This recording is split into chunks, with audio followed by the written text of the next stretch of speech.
The plot was slow at the beginning.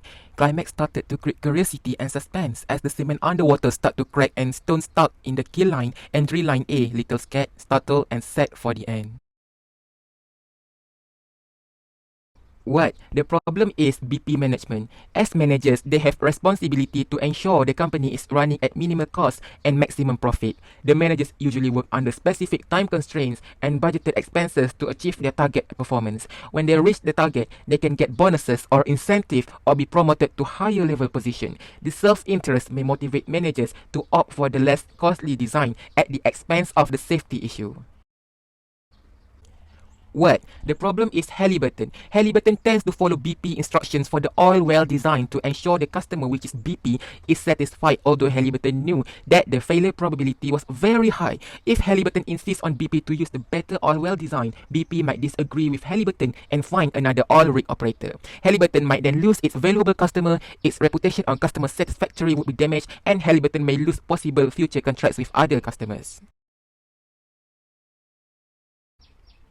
What? The problem is BP engineers. The engineers have put forward their concern over the lack of safety design to the management. However, they still go for the riskier safety option as suggested by the managers because they have self-interest in job security. As employees, they may fear of losing their job if they go head-on with the company of higher level management. As such, they did not whistleblow and just continued doing improper safety measures. The engineers' concern for protecting their job has outweighed the public safety and environmental damage.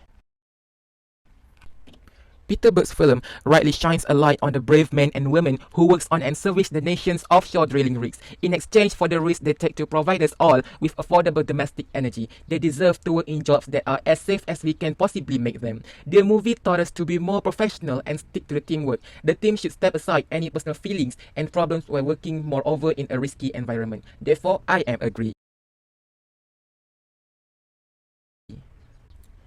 Managerial level should be more aware and provide a safety workplace. Preventing and removing workplace hazards is not only necessary for employee safety, it's your legal responsibility under the Occupational Safety Health Act's General Duty Clause requiring employees to provide a workplace that is free from recognized hazards that may cause death or serious harm to their employees. In order to mitigate employees' risk, an organization needs to understand the Occupational Safety and Health Administrations, or known as OSHA.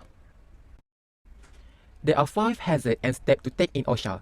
Number 1 is safety, 2 chemical, 3 biological, 4 physical, 5 ergonomic.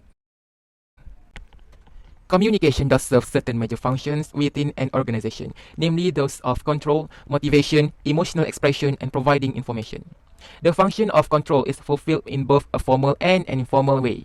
Organizations have formal guidelines which employees need to follow. For instance, in the case of a grievance procedure, communication helps to motivate employees by clarifying what they need to do and how it should be done when they receive feedback on their efforts.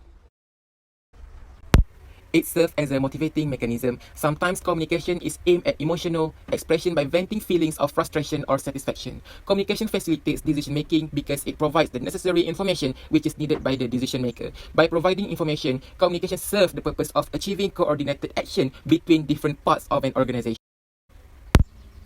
Charismatic leadership has positive effect across many contexts. There are, however, characteristics of followers and of the situation that enhance or somewhat limit its effect.